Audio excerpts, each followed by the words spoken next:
Good afternoon, everybody. This is Dr. Ken Knight at the Paragon Counselor. Today, I'm going to be making a video that's a deep dive into depression. Okay, and I know this is a big topic, just like anxiety.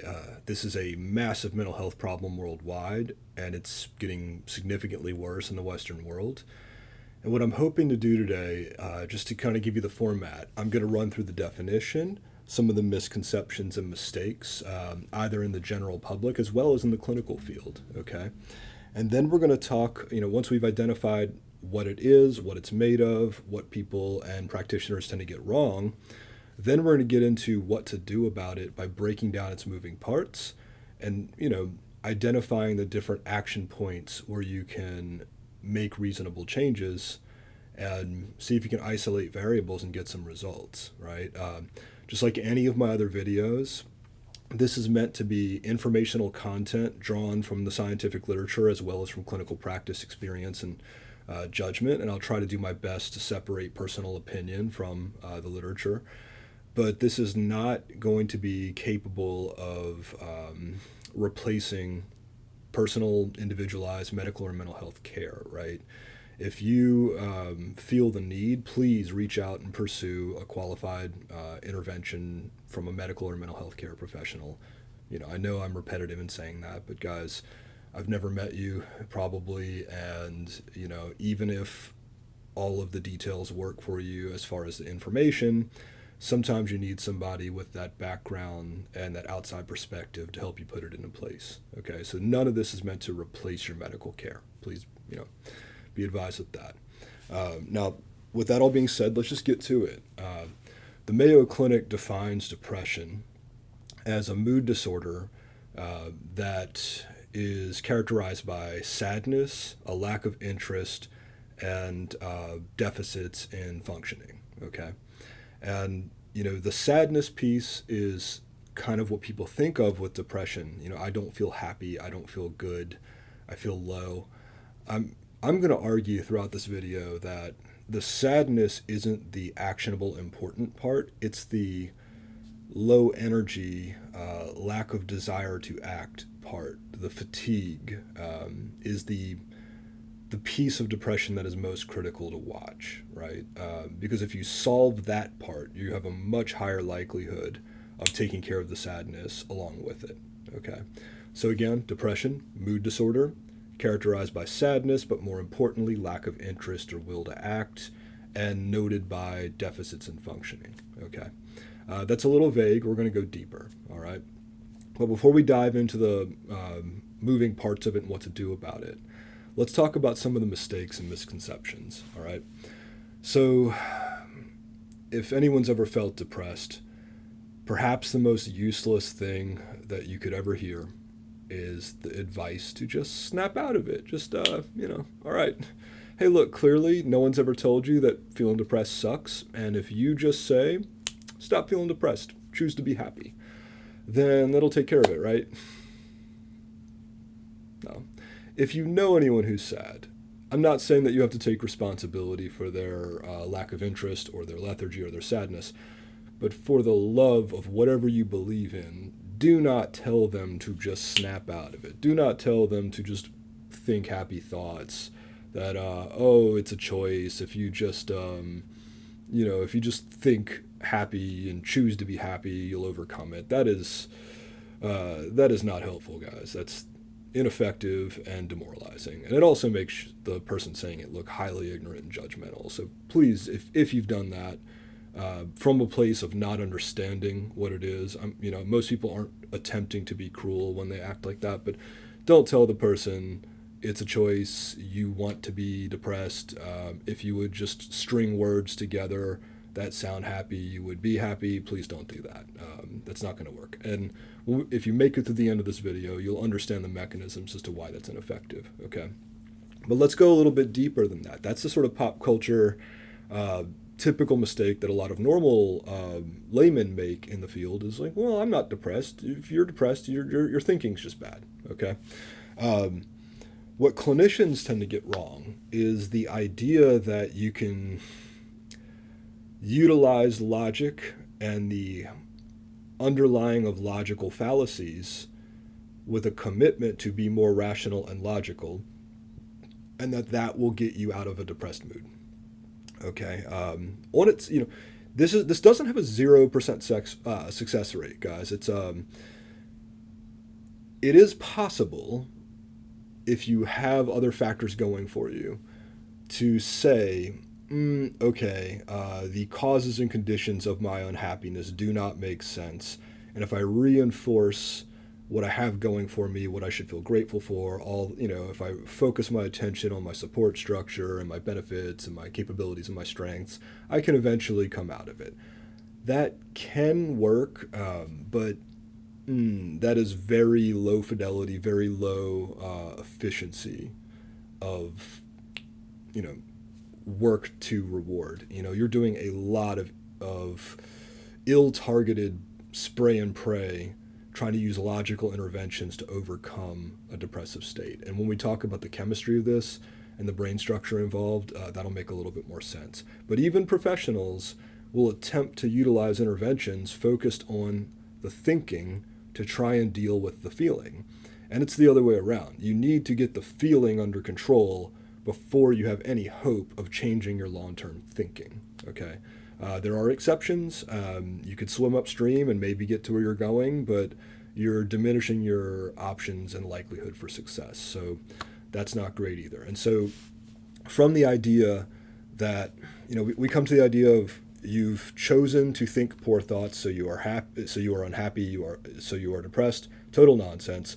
Then we come to if you would increase your rational understanding of depression, then you would see how illogical it is, and therefore you would eventually be happy. Not quite all the way untrue, but very ineffective, pound for pound of work, okay? And then with that comes the idea that there is, that positive thinking of any form. We've gone from rational thinking to, if you just think positively, then that will solve the problem. And we run into the same problem of you're using a different part of the brain that's not the direct cause and condition for the unhappiness. Now, long term, yes, when you think about habit formation, if you think adaptive, positive, growth and pursuit oriented in those ways, in time, you will lean towards an adaptive, aggressive, pursuit oriented, achievement oriented, and growth oriented way of thinking and feeling eventually. But you need to solve for the immediate present chemistry underlining depressive states now to have any chance, in the vast majority of cases, of your thinking patterns lasting long enough to form new habits, okay? Because if you're depressed, that does nothing for you right away. And if you are depressed, your thinking patterns tend to be predominantly flowing from a state of depression. Therefore, whatever attempts you make at throwing happy thoughts in there, they're going to drown in the ocean of unhappy thoughts that come easily, as opposed to the happy thoughts that you have to work really hard to throw even a small minority into, okay?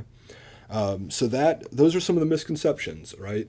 Depression is more about a lack of chemistry, more so than sadness being the main part, okay? And another way that you could achieve this lack of chemistry is high stress depletes reward chemical reserves, which leads to a deficit, okay?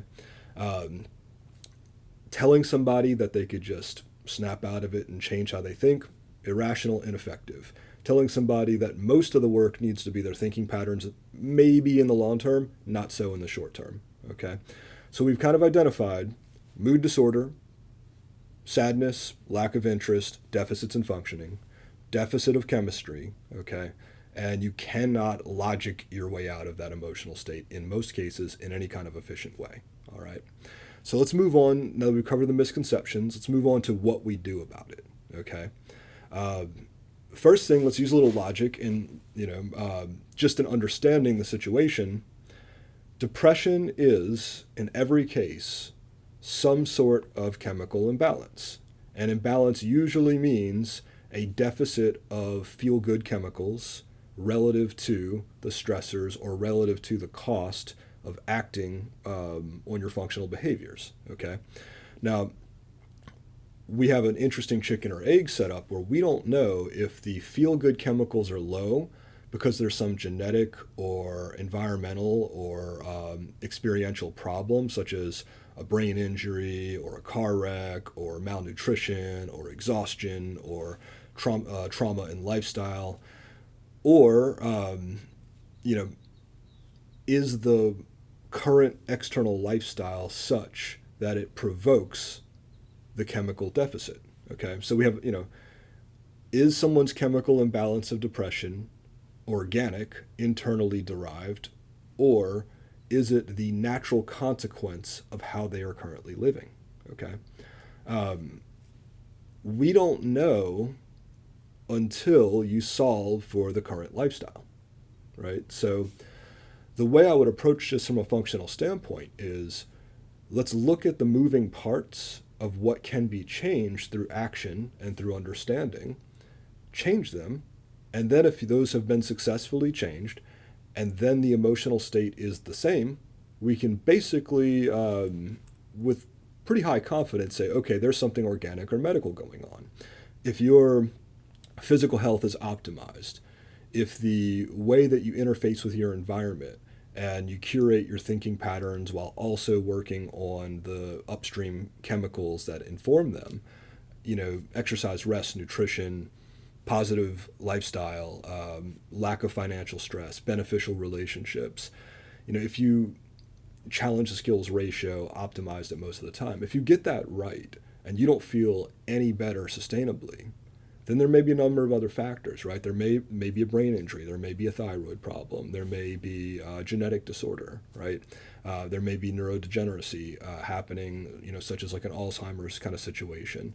So, something as complicated as depression, you really can't find a single cause, but the best you can do is to isolate the variables that are within your control, execute upon them, improve them, measure for effect. And in the likelihood of somebody's external world being the cause of their chemical imbalance is way higher than the likelihood of some internal problem creating an undesirable external problem, which then creates a feedback loop back to perceptions of depression. So really the only way you're going to know, there may be some sensitive equipment that you could hook up to, fMRIs or blood work or all of that combined, but the most practical way for the majority of people to figure out if their current state of depression, sadness, lack of interest, functional deficits, if that is external or internal, is to solve the external and then see what happens. If the internal is fixed on account of doing the work to solve the external, then hey, cool, no more depression. That's probably most people's case, okay? But you don't know if you have some internal problem, without some other obvious indicator until you do that work, right? So where we're going to go next is, what are the moving parts and how do you do the work for these moving parts, okay? So getting to that, if you've gotten this far and I haven't offended you, because depression can be a touchy topic, we're going to break down depression into biological, psychological, and social societal, all right? So let's start with the biology. In our last video where we talked about anxiety as opposed to depression today, we noted anxiety as an excess of feel-bad chemicals, right? Stress response, these sorts of things. Depression is characterized by a deficit in chemicals that are responsible for feeling good and feeling energized to take action, okay? So in every case you may feel depressed, on some level, there are chemicals not happening for you that you need in certain amounts to feel good, okay? It is, it ranges from, oh, I'm a little tired today and I don't feel like doing my responsibilities, all the way to, I can't shower, I can't get out of bed, I don't care, I don't want to live. We have a massive range here of depressive states. But if you think about depression, it just means, depression in its linguistic sense means a slowing down, all right, tampering down. So looking at the biology of this, some way, shape, or form, we want to increase these chemicals, all right? Now, I know this is a deep dive, but this is not so deep a dive that we're going to cover all 200 neurotransmitters, all of the hormones involved, and all the cytokines and these sorts of stuff. So I want to break down the biology into three sections that you need to be aware of, okay? So one are neurotransmitters, all right? And a neurotransmitter is a chemical with a specific shape that fires from an axonal bouton of one neuron to an axonal bouton of another across a narrow gap, where these are signals that indicate whether or not you should be in a happy or pleased or contemplative or stressed and active state of mind, okay? So if you have a deficit of chemicals that reward you, basically for your evolutionary tasks, right? Eat, sleep, survive, avoid danger, overcome rivals, achieve, sexual selection, raise children, enhance your society, these sorts of things, right? Invent and design new stuff. If you're not perceiving yourself to be hitting those evolutionary tasks, then there's a high likelihood that those chemicals will be in a deficit, okay? So that's neurotransmitters. Another thing are endocrine system. So, the one is a neurotransmitter, that's one category. The other category is going to be, next category is going to be the endocrine system. This is everything from androgens, the ratio of testosterone, estrogen, and progesterone, these sorts of things. And, a lot of this is related to normal biological health as far as managing systems of circulation, muscle tissue, respiration, and wound care. Anything that your biological machinery needs to do to optimize itself long term, you will have secondary effects that inform how well you feel, i.e., depressed or anxious or normal. Okay. So one of the three biological parts of the picture here is your endocrine system. And a large number of depression cases that happen to be organic in nature rather than externally caused, usually it tends to be a deficit. In a large number of cases, it tends to be a deficit in one or more of these chemicals: low testosterone, low thyroid, something along these lines. Okay, so while this is this middle part is usually more relevant, through either your physical behavior, such as exercise, rest, nutrition, or your medical consults. This is something you'll want to be aware of as a possible barrier to fighting depression, is your endocrine system. The third category of chemicals related to your mood is going to be your immune system, all right? Naturally, if you are really sick, or you have low-grade chronic conditions that just sort of wear you down, then you're not going to have the spare resources to go crank up those reward chemicals to remain happy if you're so busy fighting off pathogens or fighting off inflammation or fighting off conditions, okay? Just like the endocrine system, you can optimize this through your exercise, rest, nutrition, and environmental, quality. But, there is a good chance here that this may be another area where medical intervention may prove its use if you've done the common sense work, okay? So the biological nature of your emotional state, and depression being an absence, or not an absence, but a deficit of these chemicals. You've got your neurotransmitters, your endocrine system, and your immune system, okay? Now, that is your biological, substrate, but this biological substrate can be informed by your perceptions and senses, as well as your environment, right? So this is where we go in. All depression has a biological component, but most depressive states are informed by your psychological and social perceptions and environment, okay? So let's go down to the psychological, all right? If we look at what emotion chemicals do, from spiders to humans, whether you have 50,000 neurons or whether you have a billion or 100 billion, I think it is, but the chemicals are mostly the same, and their jobs are mostly the same. The job of every system in the body of an organism is to optimize survival and reproduction, okay? And if you want to get a little bit fancier with this, you can kind of look at Maslow's hierarchy of needs, and chances are pretty good that there's an overlap where the better that pyramid is taken care of, you're going to probably see better biological substrates in the blood work, in the neuron, in these sorts of deals, right? So your biological reality is heavily colored by how well you're achieving your evolutionary tasks for survival and reproductive fitness, or your hierarchy of needs if you want to take a more modern look at it, okay? So if you think about what your job is in nature, it is to obtain, food, clothing, shelter, hydration, safety, security, stable social relationships that provide long-term safety, security, and support, and then to test your capabilities through growth, right? Either enhance the technology of your tribe or enhance the territories with which you control, domesticate resources.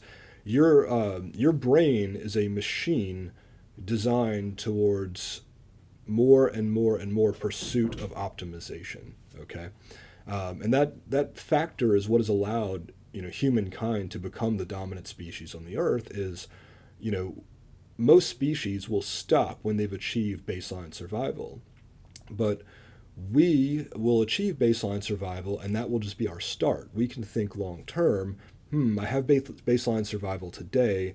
What do I need to do to have baseline survival in 1 week, 2 months, 10 years? Okay.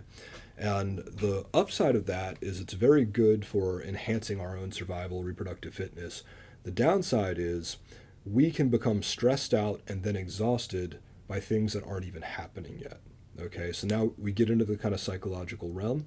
And if you think about one of my earlier remarks, that you don't solve depression in the short term by thinking more rationally. That's not going to work. If you think about the brain, you can kind of crack it into 3 sections. You've got the front brain, which is thinking. You've got the middle brain, which is perception and habit. Okay, and then you've got the back of the brain, which is sensing and motion. Okay. And it's a good deal more complicated than that, but you can kind of look at that as a baseline guide, okay? And what you think in your front brain tends to be colored and limited by what you feel in your midbrain, okay? And how your midbrain is feeling and what kind of chemicals they're putting out is going to be heavily dependent on whether or not you are perceiving yourself to be attacking and advancing and growing in those tasks laid out for you by evolution of survival and reproductive fitness, okay? And with that, let's talk about this concept of a flow state, all right?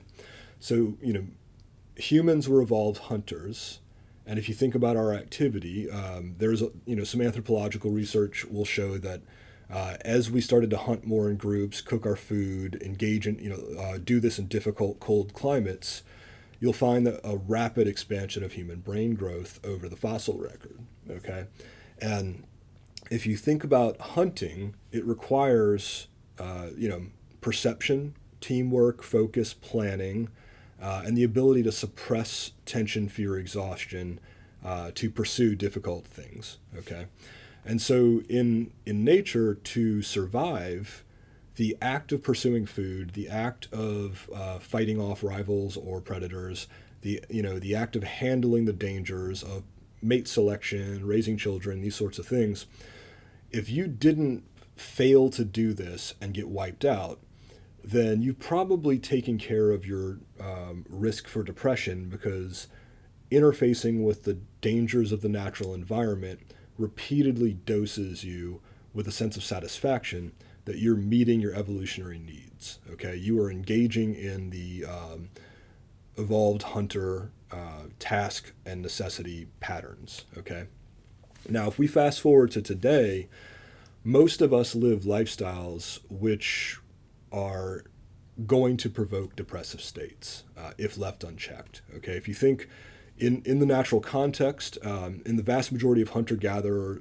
scenarios, your workday is about 3 hours. Okay, and obviously this is going to vary culture to culture, situation to situation, terrain to terrain. But once you've managed your baseline shelter, once you've acquired food, clothing, once you have seen to your security, and once you've handled just, minor maintenance of equipment kind of tasks, the majority of your day is left to socialization, to wandering, and, nowhere near the level of long-term control, archived, and tracked behaviors. Okay, so if you fast forward to the modern industrial age, if your workday used to be 3 intense hours, and now it's anywhere from 8 to 16 low grade, low reward in most cases, monotony, you're going to not feel like you are achieving your tasks as an obligatory evolved hunter. Okay, and what that's going to lead to is the perception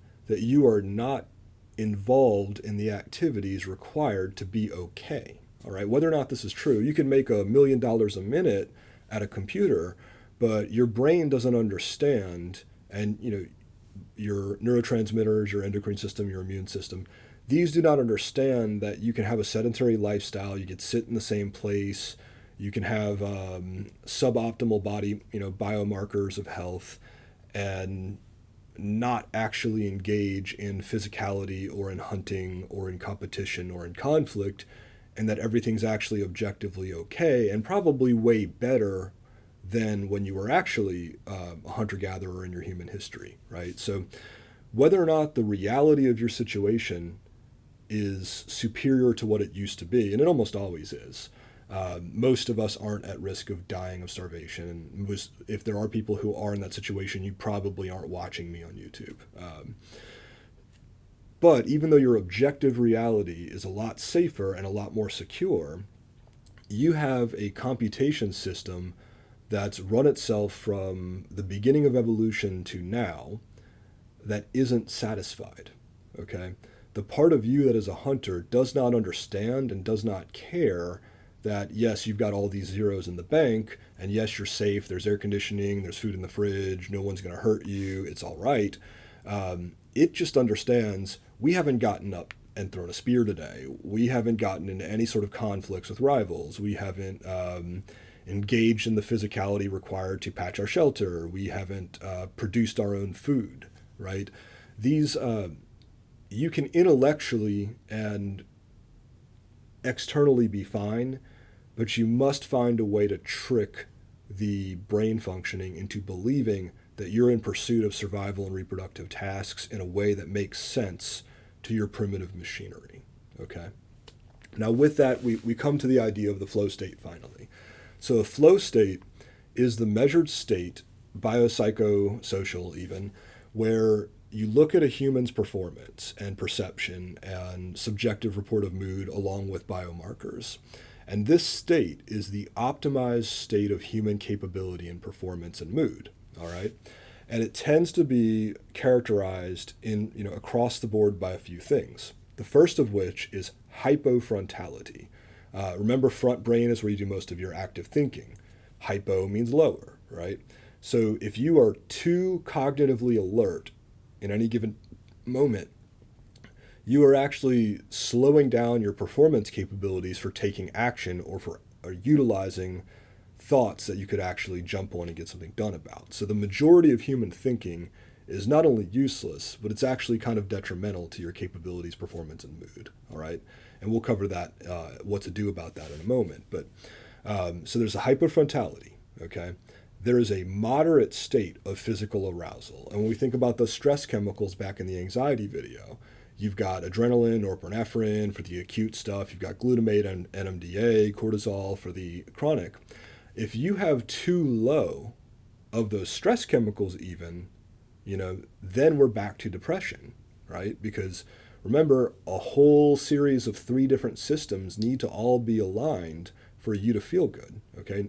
Neurotransmitter, endocrine, and immune, all right?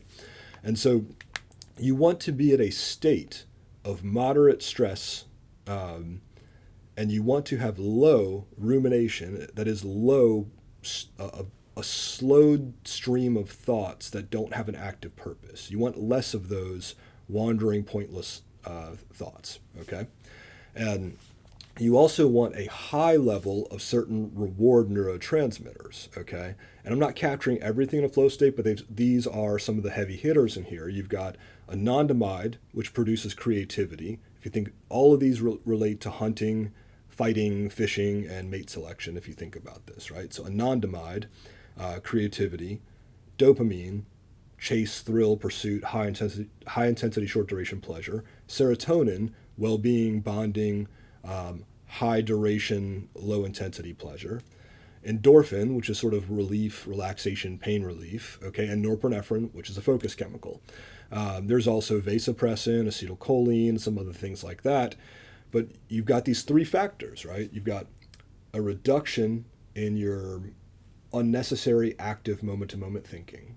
You've got a moderate state of supply of stress chemicals. And you've got a moderate state of supply of chronic stress chemicals. And you've got a high state of certain neurotransmitters, including a high intensity stress chemical, which allows you to be alert, energized, and active. Okay? And then another part about this is if you have done the tasks to habituation that are required to feel like you are chasing optimization, you're pursuing excellence, you are dominating your survival and reproductive tasks. Okay, if you can do that to the point where it's automated and it forms a habit, habituated thoughts tend to move out of the front of the brain and into the basal ganglia loop in the middle of the brain. You do not need to actively think about what you have done countless times. Okay, if you want to think about your active thoughts, you can think of them like a temporary storage cache in your browser. And the more that stuff that clutters up, the slower your operating speed, the more drag you have going on in your systems. So while we pride ourselves on our capacity for intelligence and rational and capable thought, too much active thought that you can't take action on, that's going to slow down your capabilities and performance. And as you exhaust your performance, you exhaust your mood chemistry. Okay. So that should cover the psychological element, right? You want to achieve flow states as the biological substrate of optimizing for your performance, survival, and mate selection tasks from evolution. And whether or not you're actually dominant in your modern lifestyle is not always a clear correlation between how well your brain and body is perceiving your dominance in it, what it believes to be its primitive tasks. Okay, so that's going to lead us how to handle bridging the gap, right? How do you tap into that evolved set of needs, the perception of high performance and low and moderate to low stress of a flow state, and also do it within the constraints of a modern world where you've got to earn income, you've got to obey the law, you've got to raise families, you got to deal with traffic, you have to track your debts, right? All of these things. So now we're coming to the social element of this, all right? And the first thing you're going to want to do is find a way to make your lifestyle trick your brain, okay? Even if you're a white-collar worker, even if you barely need to do anything physical to make your money and survive and handle your tasks, you probably need to engage in a relatively taxing physical regimen, okay? And that's very difficult to avoid. And as a matter of fact, for people who have physical disabilities or temporary injuries that don't allow them to engage in high-intensity cardio, to engage in weight training, in these cases, it might actually make a lot of sense to seek out antidepressant medication regimens, despite their adverse effects, because you are deprived of what your machinery is expecting you to do every day. All right. I'm not saying you can't have an off day and not be okay, but you have a higher likelihood of depleted reward chemistry, escalated stress chemistry, if you can't engage in regular, heavy physical regimens, okay, to the best of your capability. And that's way more, a lot of people think about their exercise today. They may vaguely understand it as a mood boost, or they may want to look a certain way or have a body that can do certain tasks, be it athletic or professional or personal.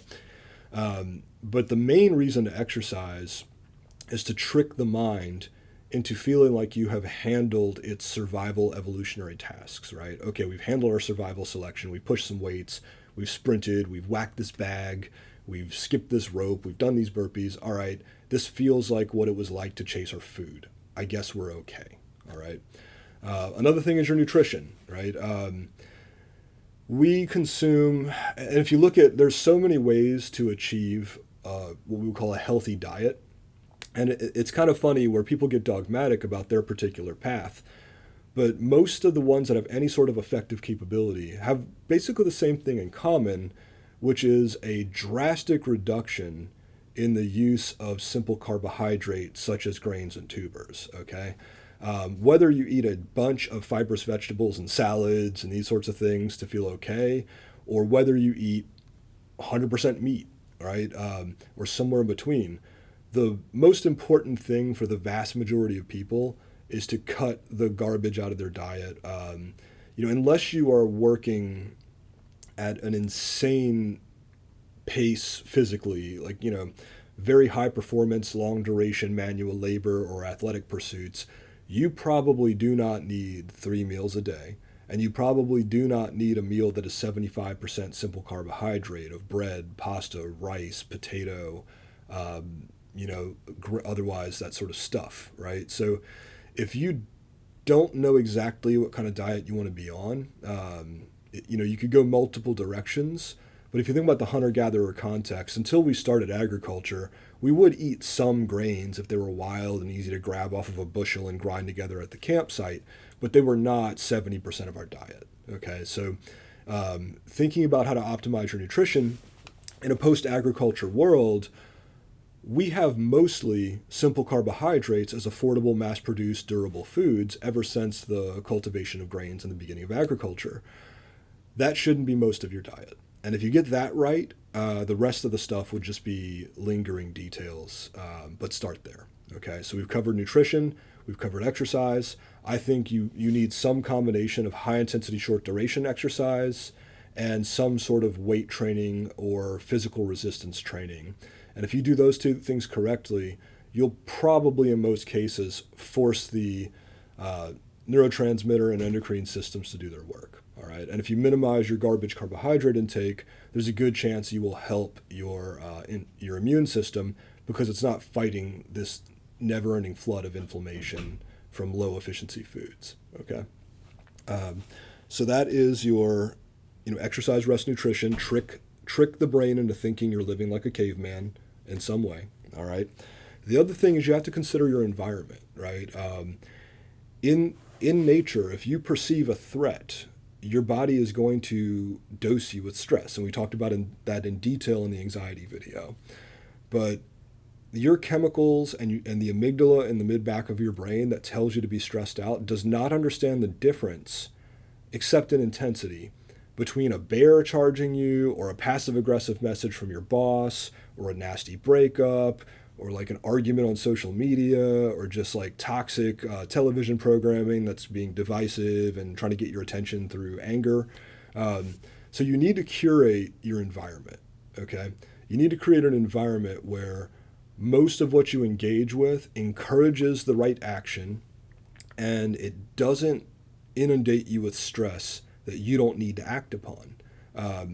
Most of the things people get angry about or upset about, or they get caught up whether or not it's fair, it's not something they can do anything about. So it's one of those things of politics, media, sports teams, the economy.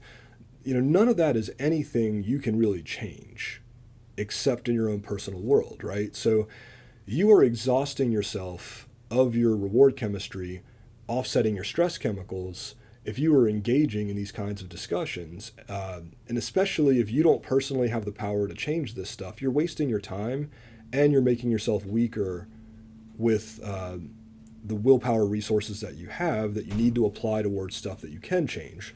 Your survival and mate selection hierarchy of needs tasks, right? So if you haven't optimized your world away from this pointless like spectator sport of anger, and like bemoaning the unfairness of it all, you've got to shift away from that into, all right, let me take that energy back. Let me improve my physicality. Let me improve my mental state. Let me improve my social and environmental context. Let me improve my economic or career prospects or education prospects. Okay. most of us waste way too much energy in that other direction, and that's painful because life is hard if you're using everything you've got to make it work, right? So don't give your strength away to people in situations where they do no good, okay?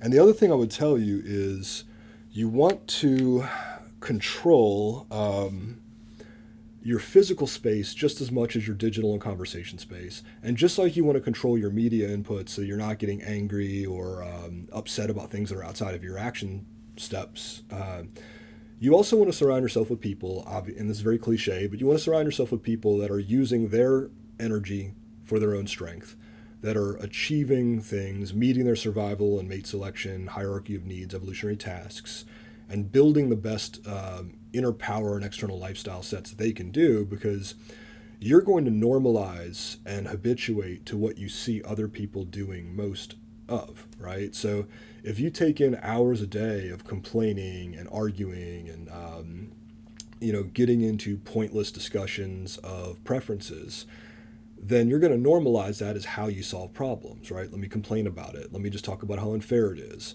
And you're depleting real chemical strength for zero or counterproductive results, right? And just as it goes in your broad spectrum social media, TV, digital, video outlooks, you really want this to be true with the people you're around, right? You're going to have a very hard time optimizing your machinery, dominating the mental, physical, social states if you are letting yourself take in the messaging of people who are not committing themselves to doing their own best. All right. So that's a lot, but let's run through let's run through the end of this video and summarize. Right. Depression is a mood disorder characterized by sadness, a lack of interest, and deficits in performance. Okay. Misconceptions are that you could just think or wish or choose your way out of it. All right. Or that you can employ rational logic and that will solve it. In reality, depression is when you are misaligned with your survival and reproductive tasks, assuming we do not have a medical or biological issue. That is the cause rather than the effect, okay? And you pursue the biological, psychological, and social capabilities to optimize your survival and reproductive tasks. And if you have done that, if you have optimized your strength, you've conditioned your mind to be the best breeding ground of flow states that it could be, and your external world only creates a positive feedback loop that encourages you to stay on that path rather than the self-pitying or the victim mentality, and you still do not feel better, then you have a very high likelihood that there's an organic-oriented issue. That's when you go seek medical attention. Medication, machinery, MRI testing, any of these sorts of things. But the vast majority of humans who experience depression, it is probably because their lifestyles and their approach to these lifestyles are not optimized. Okay. So guys, I know this is a contentious topic and it could upset some people. Please don't just like you can't take this as medical advice, please don't take this as an attack on people who have not gotten themselves out of depression. It is a multivariate, as I hope we've conveyed. It is a difficult process that everything in your external world, if you do what you're told and check the boxes and follow the rules, you're being set up for depression to be very hard to avoid, okay? To get through this, you're going to have to go against the grain, and I know that this is a contentious, difficult, and upsetting topic. Please don't none of the intention here is to say gotcha or to call people out. This is all about giving you information where you could look for angles, low-hanging pieces of fruit to pluck and see if you can get a turnaround on your chemistry, okay? So I hope you found value in this, and I will produce more videos on the individual subcomponents of this stuff, but in general terms, solve for your physical, psychological, social states, and in most cases, the depressive mood will take care of itself, okay?